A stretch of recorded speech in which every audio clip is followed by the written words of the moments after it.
Hello everyone. इस video में हम बात करेंगे GS2 गवर्नेंस पेपर के बारे में।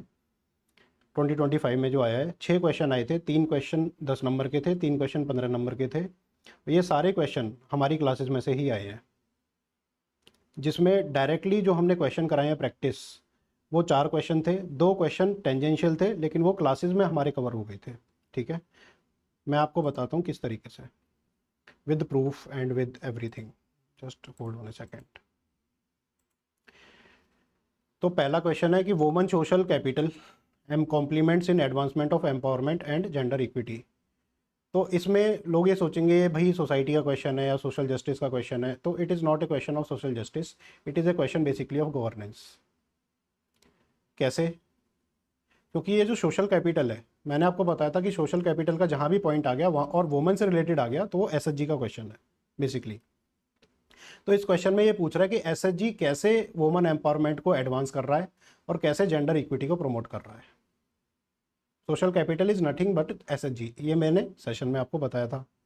ठीक है, तो ये क्लियरली दे रखा है, role of SHG in asset creation and income security, और ये वुमन से ही रिलेटेड है। विद एग्जांपल्स आपको पता है, क्रेडिट मिल जाता है, ये देखो, सेविंग मोबिलाइजेशन हो जाती है कुटुंबश्री केरला, सस्टेनेबल लाइवलीहुड प्रमोशन हो जाता है SHG। विद एग्जांपल्स आपको सारे इनकम डाइवर्सिफिकेशन हो जाता है, तमिलनाडु में कैसे टेलरिंग हैंडीक्राफ्ट के लिए वुमन को ट्रेन किया जा रहा है। ठीक है, फिर फाइनेंशियल इंक्लूजन हो जाता है फॉर अनबैंक्ड।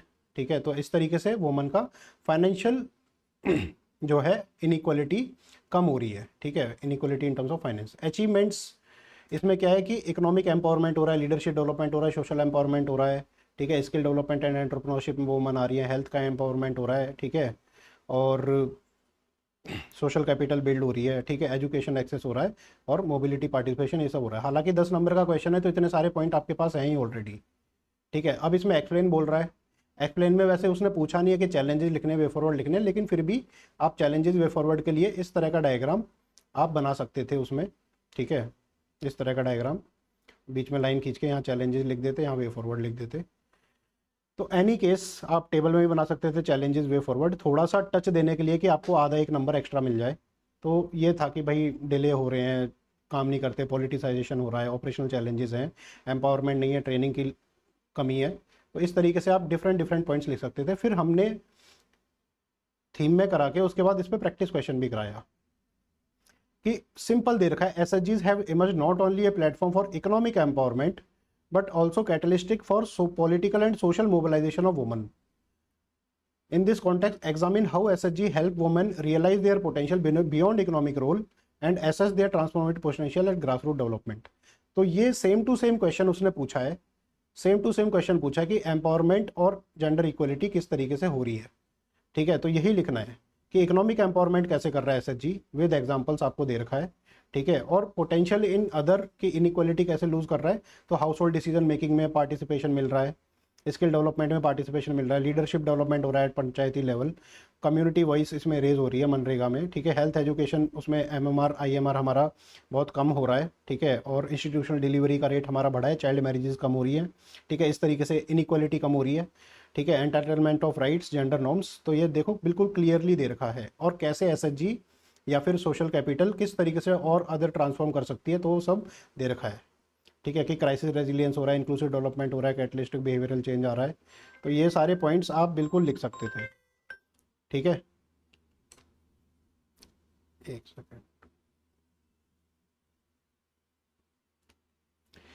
फिर वे फॉरवर्ड और आगे क्या कर सकते हैं, तो ये सारे पॉइंटर्स आप बिल्कुल लिख सकते थे। फिर सेकंड क्वेश्चन है, seventh, e governance project have a built in bias towards technology and back end integration than user centric designs.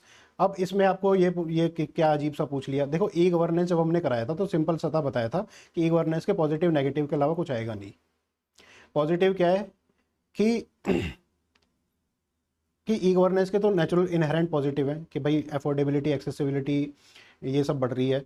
ठीक है, एकोमोडेटिव है ई गवर्नेंस। ठीक है, लास्ट माइल डिलीवरी है, ये सब इश्यूज नहीं है, मतलब बेनिफिट्स हैं उसके।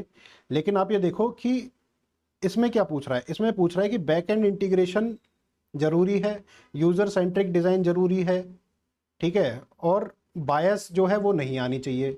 तो ये सारे पॉइंट्स हमारे नेगेटिव में आ जाते हैं कि बायस क्या हो सकता है, ह्यूमन बायस हो सकता है, ठीक है, टेक्नोलॉजिकल बायस हो सकता है, लैंग्वेज बायस हो सकता है, प्राइवेसी बायस हो सकता है ना, मिसयूज़ हो सकता है, ठीक है, डेटा थेफ्ट हो सकती है। तो ये सब पॉइंट्स हमारे इसमें आएंगे कि बायस किस तरीके से काम करती है।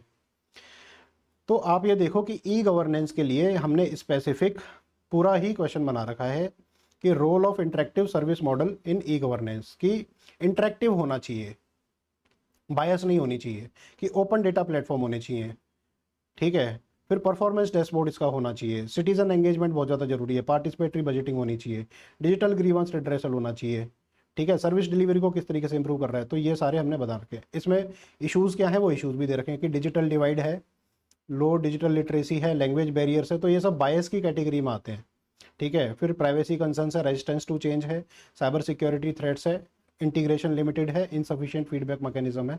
अब किस तरीके से इसको ब्रिज कर सकते हैं ये भी दे रखा है with government schemes and all. फिर इसका हमने प्रैक्टिस क्वेश्चन भी पूछ रखा है, और प्रैक्टिस क्वेश्चन आप ये देखो कि बिल्कुल जो आंसर है इसका सेम टू सेम है, और क्वेश्चन में भी सेम ही पूछ रहा है वो, कि success of e governance depends not just on technology but also on administrative will, मतलब उसमें वो एलिमेंट लेके आ रहा है कि बायस वगैरह नहीं होने चाहिए, एंड सिटीजन ट्रस्ट, ट्रस्ट वाला जो फैक्टर है वो बायस वाला ही फैक्टर है कि बायस नहीं होना चाहिए। In light of recent development discuss how India can enhance digital trust in governance system. Trust की बात हो रही है यहाँ पर कि एडमिनिस्ट्रेटिव विल क्या है, ठीक है, तो उसमें ये बता रखे हैं एग्जाम्पल के साथ। सिटीजन ट्रस्ट क्यों जरूरी है वो सारा इसमें बता रखा है with schemes and example. Challenges क्या है डिजिटल ट्रस्ट में, तो वही जो हमने नोट्स में बताया था कि डिजिटल डिवाइड, ओपेसिटी है, एल्गोरिदम का खेल है इसमें, lack of data protection law है, ठीक है, ग्रीवांस रिड्रेसल हमारा डिजिटल नहीं है, और लिटरेसी डिजिटल मतलब कम है हमारी। फिर इसमें लैंग्वेज वाला इशू आ जाता है, फिर इसमें रीचेबिलिटी वाला इशू आ जाता है, ठीक है, फिर इसमें डेटा थेफ्ट वाला इशू आ जाता है, मिसयूज़ वाला इशू आ जाता है, वो और हमारे इश्यूज़ जो हमने नोट्स में प्रॉपरली कवर कर रखे हैं। तो यही सब पॉइंट्स इसमें आपको लिखने थे और वे फॉरवर्ड लिखना था, ठीक है। फिर civil society organisation are often perceived as being anti state actor than a non state actor, do you agree?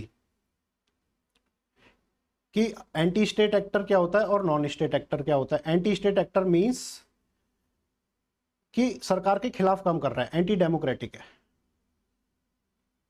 Anti democratic है। Non state actor means state के बाहर से लोगों का भला करने की कोशिश कर रहा है, that means positives of civil society. What is civil society? Civil society में हमारे दो चीज़ें आ जाती हैं, एक तो प्रेशर ग्रुप आ जाता है सिविल सोसाइटी में। Civil society is basically an umbrella term जिसमें हमारा प्रेशर ग्रुप भी आ जाता है, जिसमें हमारा एनजीओ भी आ जाता है। अब एनजीओ पे हमने स्पेशल नोट बनाए थे, लेकिन ये प्रेशर ग्रुप से ही क्वेश्चन हमारा सॉल्व हो जाएगा, ठीक है। दिखाता हूँ कैसे कि प्रेशर ग्रुप है, सिविल सोसाइटी कैसे काम करती है भाई, लॉबिंग करती है, इलेक्शनियरिंग करती है, प्रोपेगेंडा करती है, पेटिशन देती है, पब्लिक डिमॉन्स्ट्रेशन करती है, ठीक है, पब्लिक कैंपेन चलाती है।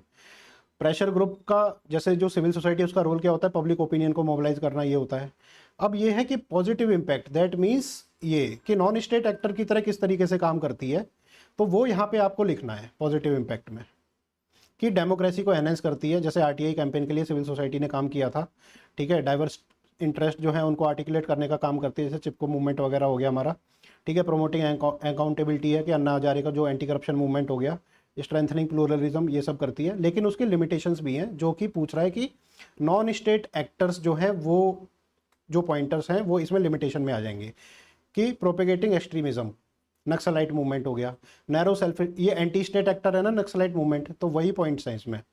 नैरो सेल्फिश इंटरेस्ट हो गया जैसे उल्फा हो गया, फिर लैक ऑफ अकाउंटेबिलिटी है कि कोल माइनिंग लॉबी हो गई, ठीक है, वो एंटी स्टेट की तरह काम करती है। फिर इनस्टेबिलिटी हो गई हमारी, ठीक है। फिर डिसरप्टिंग डेमोक्रेटिक प्रोसेस हो गया कि भाई फार्मर प्रोटेस्ट हो गई, जो हमारे पार्लियामेंट ने कानून बनाया था उसको ही रोड रेल ब्लॉक कर दिया, ठीक है। फिर हिंडरिंग प्रोग्रेसिव चेंज हो गया, ठीक है, कि ट्रेड यूनियन हो गई, वो नए नए जो हमारे प्रोग्रेसिव कानून है उनको नहीं आने दे रही। इनइक्वालिटी ऑफ इन्फ्लुएंस हो गया, फिर रिस्क ऑफ करप्शन, तो ये सब सारा हमारा है। तो उस पर कमिटीज़ भी बनी है, रिपोर्ट्स भी बनी है, तो सारी हमने वे फॉरवर्ड में दे रखी थी। तो वे फॉरवर्ड क्या है अलग से हमने दे रखा है, ठीक है, कि लॉबिंग डिस्क्लोजर एक्ट जैसे यूएस में इस तरीके से हमारा एक्ट आना चाहिए, ठीक है, उसको रिजॉल्व करने के लिए। फिर सेल्फ रेगुलेशन इसमें आनी चाहिए, ठीक है, इंक्लूसिव रिप्रेजेंटेशन इसमें होना चाहिए, और कंस्ट्रक्टिव डायलॉग के लिए हमें काम करना चाहिए। इस पर एग्जैक्टली सेम क्वेश्चन हमने दे रखा है। देखो pressure groups are essential intermediaries between government and the governed yet they may distort democratic priority, मतलब these are good, pressure groups are good. तो उसमें नॉन स्टेट एक्टर है उसके बारे में पॉइंट लिखेंगे, but they are distorting democratic process, तो उसमें नेगेटिव रोल के बारे में बात करेंगे सिविल सोसाइटी के। तो सेम टू सेम क्वेश्चन यहाँ पे दे रखा है कि क्या फ़ायदा है उसका, ये फ़ायदे हैं, क्या चैलेंजेस है उसमें, ये एलिट कैप्चर है, ऑब्स्ट्रक्शनिज्म है, अनड्यू फॉरेन इन्फ्लुएंस है, जैसे FCRA एक्ट में उनके ऊपर वो भी लगी थी, सस्पेंशन हुआ था ग्रीन पीस का। तो विद एग्जांपल्स आपको दे रखा है। आइडेंटिटी पॉलिटिक्स चल रही है सिविल सोसाइटी की, जो मराठा पाटीदार ये सब रिजर्वेशन के लिए डिमांड कर रहे हैं, ठीक है। वीक इंटरनल अकाउंटेबिलिटी कि कोई उनका लीडर नहीं है, लीडरलेस होते हैं यूजुअली, और जो है केओस फैलाते हैं सोसाइटी में। तो ये सारे इसके एग्जाम्पल हैं। कुंडनकुलम प्रोटेस्ट का भी आप इसमें एग्जाम्पल दे सकते हो। तो एग्जैक्टली सेम क्वेश्चन हमारा आया है, अगर आपने क्लासेस करी होती तो ये प्रॉपरली आप कर सकते थे, ठीक है। फिर हमारा गवर्नेंस का क्वेश्चन आता है ये 15 वाला कि what are environmental pressure groups, discuss their role in raising awareness, influencing policies and advocating for environmental protection in India. इसमें सेम क्वेश्चन लिखना है, बस आपको जो एग्जाम्पल्स डालने हैं वो एनवायरमेंट वाले एग्जाम्पल डालने हैं, एनवायरमेंट वाले एग्जाम्पल डालने हैं, ठीक है। और एनवायरमेंट के प्रोटेस्ट के बहुत सारे एग्जाम्पल्स मैंने जो एनवायरमेंट वाला सेक्शन है GS 3 में उसमें दे रखे हैं, ठीक है। हालांकि इसका जो आंसर है वो ऐसे ही करना है कि एनवायरमेंटल प्रेशर ग्रुप्स क्या हैं। वो प्रेशर ग्रुप जो एनवायरमेंटल पॉलिसीज़ को रिफॉर्म करने के लिए लड़ते हैं सरकार से या फिर एजिटेट करते हैं। तो इनका रोल क्या होता है, एडवोकेसी, एजिटेशन, वॉच डॉग, ठीक है, रिफॉर्मेशन, ठीक है, and accountability and transparency promotion. तो ये सब रोल होता है एनवायरमेंटल प्रेशर ग्रुप्स का। अब इनको चाहिए क्या, एनवायरमेंटल प्रेशर ग्रुप्स को ये क्या करना चाहते हैं, they want to protect environment sustainable living, ठीक है, environment protection sustainable living, they prefer environment over development. तो ये इनके कोर फीचर्स हैं बेसिकली। अब यह है कि discuss their role in raising awareness, influencing policies and advocating for environmental protection in India. अब जितने भी एनवायरमेंट के हमारे लॉज आए हैं कि be it environmental protection act, be it wildlife protection act, be it biodiversity protection act, ठीक है, तो ये सारे एक्ट्स के एग्जाम्पल आप लिखोगे। ये जो एक्ट्स आए हैं ये सारे इनकी अवेयरनेस की वजह से ही आए हैं। और हमारे इनग्रोन जो हमारे एनवायरमेंटल जो वो है प्रोटेस्ट हुई हैं, जैसे नर्मदा बचाओ आंदोलन, चिपको मूवमेंट हुआ था हमारा, ठीक है, एपीको मूवमेंट हुआ था, उसके बाद हमारा ये वाला हुआ, ये नियमगिरी प्रोटेस्ट जो हुई थी नियमगिरी, फिर कुंडनकुलम हमारा हो गया, ठीक है। तो ये सारे एग्जाम्पल, इतने सारे एग्जाम्पल आर्गुमेंट के साथ आप लिख सकते हो कि किस तरीके से अवेयरनेस रेज कर रहे हैं, पॉलिसीज को इन्फ्लुएंस कर रहे हैं, ठीक है, और एनवायरमेंटल प्रोटेक्शन को प्रमोट कर रहे हैं। लेकिन यहाँ बोल रहा है डिस्कस, तो यहाँ पे आपको इश्यूज एंड वे फॉरवर्ड लिखने पड़ेंगे। इश्यूज क्या है, सेम इश्यूज हैं जो बाकी प्रेशर ग्रुप्स में हमारे इश्यूज हैं, सेम इश्यूज हैं। क्या इशू है कि भाई एलीट कैप्चर है, ये बहुत एलीट होते हैं, ठीक है। फिर बिजनेस लॉबीज है, वेल फंडेड इंटरेस्ट होते हैं इनके, ठीक है, और फॉरेन फंडिंग इन लोगों में होती है। तो ये हमारे जो इश्यूज थे प्रेशर ग्रुप्स के वही आएगा सेम इसमें कि एक्सट्रीमिज्म प्रोटेस्ट करते हैं। तो ये नक्सलिज्म क्यों बनाता, जल जंगल जमीन, तो जल जंगल जमीन क्या है, बेसिकली एनवायरनमेंट की तो बात कर रहे हैं ये, लेकिन क्या है वायलेंस का यूज़ कर रहे हैं, ठीक है। फिर लैक ऑफ अकाउंटेबिलिटी है कि कोई इनकी अकाउंटेबिलिटी नहीं है कि ग्रीन पीस ने प्रोटेस्ट कर दी, डिसरप्ट कर दिया डेवलपमेंट को, उसके बाद इन्होंने क्या उन लोगों का भला किया जो वहाँ पे रह रहे थे कम्युनिटी, ठीक है। इनस्टेबिलिटी फैलाते हैं, है ना। फिर डेमोक्रेटिक प्रोसेस को डिस्टर्ब करते हैं। आप इसमें फार्मर प्रोटेस्ट का आप एग्जांपल लिख सकते हैं कि फार्मर प्रोटेस्ट बोल रहे थे कि भाई एनवायरनमेंट का नुकसान होगा, लेकिन एक्चुअली में इन लॉज से एनवायरनमेंट का फ़ायदा होने वाला था, ठीक है। फिर प्रोग्रेसिव चेंज को हिंडर करते हैं कि डेवलपमेंट कहीं हो रही है, आरे वैली में आपने देखा प्रोटेस्ट हो रही थी, तो वहाँ पे मेट्रो से कितना हमारा कार्बन जो रिलीज़ होता वो बचता, लेकिन उन्होंने क्या करा, आरे वैली में की डेवलपमेंट नहीं होने दी, उस टाइम पे हॉल्ट कर दिया। ऐसे ही हमारी बुलेट ट्रेन की डेवलपमेंट नहीं होने दी। तो ये सारे एग्जांपल कुंडनकुलम प्रोजेक्ट का आप देख सकते हो कि सिक्योरिटी इशू है। तो ये सारे पॉइंटर्स हमने पहले से बता रखे हैं, अपनी क्लासेस में डिस्कस कर रखे हैं, ठीक है। तो बहुत ही आसान क्वेश्चन था ये, ठीक है, और रिपीटेड क्वेश्चन था, एक ही क्वेश्चन बेसिकली उसने 2 बार पूछ लिया, बस एग्जाम्पल इसमें अलग आने थे, जो मैंने एग्जाम्पल बताया वही लिखने थे आपको। Inequality in ownership pattern of resources is one of the major causes of poverty, discuss in context of paradox of poverty. Poverty का हमारा पूरा का पूरा एक अलग से बना है, ठीक है, नोट में, और वो बताया था कि क्या क्या डायमेंशन है पॉवर्टी। अब ये बोल रहा है कि inequality in ownership pattern of resources is one of the major causes of poverty. अब क्या आपको सिर्फ ओनरशिप पे ही लिखना है, इस पे तो एक फैक्ट आपको पता हो सकता है, लैंड रिफॉर्म्स नहीं हुए वो आपको पता हो सकता है, तो लिखने तो हमें बहुत सारे पॉइंटर्स हैं। तो किस तरीके से करोगे आप इसमें, ठीक है। अब ओनरशिप पैटर्न ये एसेट की ओनरशिप नहीं बोल रहा है, ownership in every sense, ownership means representation, अगर रिप्रेजेंटेशन नहीं है तो पॉवर्टी होगी आपकी। अब फिर ये बोल रहा है in the context of paradox of poverty. अब ये पैराडॉक्स ऑफ पॉवर्टी क्या है, हर आदमी इसे अलग इंटरप्रेट करेगा कि गरीबी का विरोधाभास। विरोधाभास क्या होता है, इसमें दो चीज होती हैं, पहला तो साइकिल ऑफ पॉवर्टी होती है, अगर आप गरीब पैदा हुए हो तो गरीब ही रहोगे। दूसरा इसमें ये होता है कि rich is getting richer, poor is getting poorer. तो दो चीज हैं इसमें पैराडॉक्स ऑफ पॉवर्टी में, वो दोनों चीज आपको इसमें लिखनी थी, ठीक है। मैंने आपको दिखाई है, अपने नोट्स में है कि causes of poverty in India, जिसमें सोशल फैक्टर है, इंस्टीट्यूशनल फैक्टर है, caste system, gender inequality, social norms, geographical traditions, ठीक है, health care access gap, environmental factors इसमें आ जाते हैं सारे के सारे, ठीक है। फिर इकोनॉमिक फैक्टर्स इसमें आ जाते हैं गरीबी के लिए, फिर हिस्टोरिकल फैक्टर्स इसमें आ जाते हैं, और इनिशिएटिव्स टू कॉम्बैट पॉवर्टी ये हमने दे रखा है। अब आपको इसमें अगर हमने सेशन आपने किए होते मेरे, तो आपको ये पता लगता है इसको शिफ्ट कैसे करना है कि इनइक्वालिटी इन ओनरशिप। तो सोशल इनइक्वालिटी की बात करते हैं आप इसमें, सॉरी, सोशल इनइक्वालिटी की बात करते हैं कि सोशल ओनरशिप नहीं है, सोशल ओनरशिप नहीं है हमारे पास, ठीक है। जेंडर की ओनरशिप नहीं है, वुमन की ओनरशिप नहीं है, ठीक है, कि जॉब्स में ओनरशिप नहीं है, ठीक है। ट्रेडिशंस में हमारा जो है फाइनेंशियल ओनरशिप नहीं है, ठीक है। ज्योग्राफिकल डिस्पैरिटीज हैं, फिर इंस्टीट्यूशनल फैक्टर्स हैं कि हमारा एक्सेस गैप नहीं है, ठीक है। इंफ्रास्ट्रक्चर की ओनरशिप नहीं है। इस तरीके से आप पॉइंट्स को इसमें बना के आते हैं। हालांकि ये क्वेश्चन हमने करा रखा है इसमें कि जेंडर इनइक्वालिटी, इनएडिक्वेट सैनिटेशन, ठीक है, weak public health system, critically examine the perspective with relevant example for rural and urban India, ठीक है, कि hunger stems primary from food security, overlooks deeper structural issues such as gender inequality, this that. तो इसमें सारे हमने points इसमें डाल रखे हैं जो भी आपको इसमें लिखने थे पॉवर्टी में, राइट।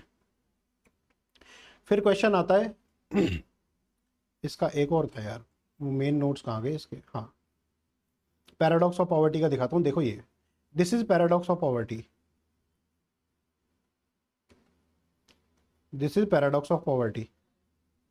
कि पॉवर्टी का पैराडॉक्स क्या है कि अगर चाइल्ड लेस ओनरशिप के साथ बड़ा होगा तो उसको डिसएडवांटेज इन एजुकेशन होगी, एजुकेशन नहीं है तो जॉब नहीं मिलेगी, जॉब नहीं है तो पॉवर्टी की साइकिल में फंसा रहेगा, फिर फैमिली पॉवर्टी रहेगी, फिर उसके बच्चे के साथ भी यही होगा। So this is paradox of poverty. अगर ओनरशिप नहीं है तो तुम पुअर ही रहोगे, ठीक है। तो पैसे से पैसा बनता है, वो वाली चीज़ है बेसिकली। तो इसका क्या इम्पैक्ट है वो सब बता रखा है तरीके से, with point format, with examples and facts, ठीक है। थोड़ा सा इसमें मॉडिफिकेशन करना था, मतलब क्वेश्चन के हिसाब से, वो मैंने सेशन में बताता हूँ, वो नोट्स में आपको डायरेक्टली नहीं मिलेगा, इसीलिए मैं कहता हूँ सेशन अटेंड करना बहुत ज़रूरी है। फिर in contemporary development model decision making, problem solving responsibilities are not located close to the source of information. इसका क्या मतलब है कि डिसेंट्रलाइज नहीं है हमारा decision making process, execution defeating its objective of development. तो इससे क्या होता है, डेवलपमेंट के ऑब्जेक्टिव हमारे डिफीट हो जाते हैं।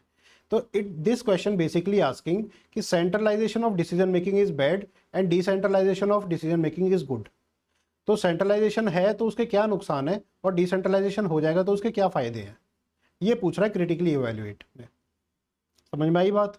ये सेम टू सेम क्वेश्चन हमने करा रखा है कि centralised and hierarchical nature of Indian bureaucracy has often been seen as constraint on agility and collaborative governance. Governance नहीं हो रही है, क्यों, सेंट्रलाइज्ड है और हायरार्कियल है। In this context critically evaluate how decentralisation and lateral entry can enhance administrative effectiveness and participatory decision making. तो limitation of centralised bureaucracy दे रखा है, ठीक है, और डिसेंट्रलाइज जो ब्यूरोक्रेसी है उसके क्या फायदे हैं ये दे रखा है कि लोकल गवर्नमेंट को एम्पावर करता है, ठीक है, गवर्नेंस क्लोजर टू पीपल, ग्राम सभा, वार्ड कमिटीज़, इसमें जो लोकल लेवल पे जो अकाउंटेबिलिटी आती है वो है। फिर सोशल ऑडिट का इसमें एग्जांपल लिख सकते हो, है ना। फिर इसमें आरटीआई का आप एग्जांपल लिख सकते हो, सेवोत्तम मॉडल का इसमें आप एग्जांपल लिख सकते हो, कर्मयोगी मिशन का आप इसमें एग्जांपल लिख सकते हो। There are lot of things that you can write here, ठीक है। लेटरल एंट्री वाला एक एडिशनल पोर्शन था, लेकिन इतने में ही ये क्वेश्चन आराम से सॉल्व आपका हो जा रहा है। और फिर हमने बताया भी था कि सिविल सर्विसेज में क्या इशू है कि टॉप हैवी ब्यूरोक्रेसी है, तो यहाँ पे फैक्ट्स आपको मिल जाते हैं। रिजिड स्ट्रक्चर है जिसकी वजह से क्या होता है, डिले इन डिसीजन मेकिंग होता है, कि सेंट्रलाइजेशन की वजह से डिले इन डिसीजन मेकिंग होता है, जिससे ओपेक अप्रेजल सिस्टम है सेंट्रलाइजेशन की वजह से, कि जो ऊपर जो बैठा है उसकी मर्जी चल रही है। करप्शन होता है इसमें, फ्रीक्वेंट स्कैंडल्स होते हैं, व्यापक स्कैम है, सेंट्रलाइजेशन की वजह से होता है। डिसेंट्रलाइजेशन में अकाउंटेबिलिटी ट्रांसपेरेंसी आती है। सेंट्रलाइजेशन है तो पॉलिटिसाइजेशन हो जाता है, ब्यूरोक्रेसी का स्पेशलाइजेशन नहीं रहता है, जनरलिस्ट अप्रोच रहती है। रेजिस्टेंस टू चेंज है, इनएफिशिएंट सर्विस डिलीवरी है, टेक्नोलॉजिकल एडेप्टेशन है, जेंडर इम्बैलेंस है, ठीक है, लैक ऑफ सिटीजन एंगेजमेंट। तो ये सब हमारे किसके इश्यूज़ हैं? ये हमारे इश्यूज़ हैं सेंट्रलाइजेशन के। तो अगर आपको ये इश्यूज़ पता होते तो ये इश्यूज़ ही डालने थे सेंट्रलाइजेशन के। तो ये हमने 2-2 3-3 जगह आपका करा रखा है। Similarly for neo liberal planning हमने कर रखा था कि नियो लिबरल में हम कहते क्या हैं कि what is traditional bureaucracy and what is modern bureaucracy. Traditional bureaucracy और मॉडर्न ब्यूरोक्रेसी में क्या अंतर है कि ट्रेडिशनल ब्यूरोक्रेसी हमारी रिजिड थी, ये हमारी फ्लेक्सिबल है, ये हमारी टॉप डाउन थी, ये हमारी बॉटम अप है, ठीक है, ये हमारी जो है सीक्रेटिव थी, ये हमारी कोलैबोरेटिव एंड ओपन है, ठीक है। यहाँ पे जो है रूल ओरिएंटेशन है, यहाँ पे हमारी रोल ओरिएंटेशन है। मैंने बताया था कि नहीं बताया था आपको सिविल सर्विसेज में जब क्लासेस ली थी? तो ये ही पॉइंट तो यहाँ पे लिख के आने थे कि सेंट्रलाइजेशन और डिसेंट्रलाइजेशन में क्या अंतर है। और जो डिसेंट्रलाइज्ड हमारा मॉडल है वो न्यू लिबरल मॉडल है, ठीक है। तो उस पर भी क्वेश्चन कराया था आपको किस किस तरीके से हमारी प्लानिंग होती है, जिसमें लोकल लेवल प्लानिंग होती है। जहाँ पे स्मार्ट सिटी मिशन है तो वहाँ पे स्मार्ट सिटी की जो है स्पेशल पर्पस यूनिट बनती है, SEZ जितने भी हैं वहाँ पे लोकल गवर्नेंस के मॉडल होता है, जैसे नोएडा का मॉडल है, ठीक है। वहाँ पे जो लोकल अथॉरिटी है वही सारे डिसीजन लेती है, लखनऊ से डिसीजन नहीं बन के आते। तो इस तरह के मॉडल्स आप इसमें एग्जाम्पल लिख सकते थे, बहुत सारी चीज़ें हैं। आप सेशन लेते तो आपको ये सारी चीज़ें क्लियरली मिलती, ठीक है। तो पूरा पेपर जो है पढ़ाया हुआ आया है, GS 1 2 3 4। अभी बाकी सब्जेक्ट्स का मैं प्रूफ लेके आऊँगा विद नोट्स में कहाँ कहाँ हैं और किस तरीके से मैंने क्वेश्चन की एक्सप्लेनेशन करी है। तो just stay tuned and join our batch. हमारा बैच आ रहा है 4 सितंबर से, उसमें पूरी मेंस की तैयारी कंप्लीट, पूरी प्रीलिम्स की तैयारी कंप्लीट हम कराते हैं। जिन लोगों ने फाउंडेशन नहीं कर रखा है वो भी ज्वाइन कर सकते हैं, जिन लोगों ने फाउंडेशन कर रखा है वो भी ज्वाइन कर सकते हैं, बिल्कुल, ठीक है। जिसमें हम अकाउंटेबिलिटी के साथ साथ सारी की सारी तैयारी, क्या क्या करना चाहिए, नहीं करना चाहिए, कहाँ कहाँ आप डिस्ट्रैक्ट हो जा रहे हो, वो सारी चीज़ें हम प्रोवाइड करते हैं, ठीक है। और ग्रुप सेशन मेरे साथ आपको मिलेंगे उस सेशन में। तो थैंक यू ऑल, मिलते हैं हम नेक्स्ट वीडियो में। वो आएगी IR की और सोशल जस्टिस की अलग अलग, ठीक है। तो ऐसे ही मैं पूरे सारे पेपर कवर करूँगा, दिखाऊंगा कि किस तरीके से हम इन क्वेश्चन को आसानी से सॉल्व कर सकते थे। Thank you all.